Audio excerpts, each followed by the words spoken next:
नाज़रीन, अवामी न्यूज़ में ख़बरनि जो सिलसिलो जारी है। इन वक्त असीं तव्हांखे कराची में ख़बर ॾींदा हलूं त कारसाज़ वटि बिजली जे तार किरी पई। मोटरसाइकिल सवार शहरी फ़ौत हलीम आदिल शेख वाक़े वारे हंधि पहुची के इलेक्ट्रिक अमले खे छंड पटी है।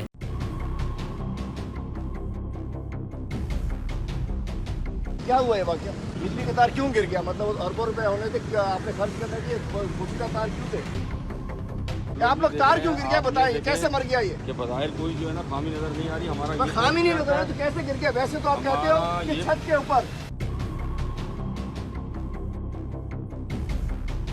तारे लगा के ओवर बिलिंग आप लोग करते हो, लोगों को मारते हो। पिछले साल भी आपने 35 लोग कत्ल किए। इसका जवाब दें आप मुझे, ये तार क्यों गिर गया? वधीक ख़बरनि ऐं तफ़सील जे लाइ विज़िट कयो असांजी वेबसाइट awami news hd.com ऐं ॾिसंदा रहो अवामी न्यूज़ HD।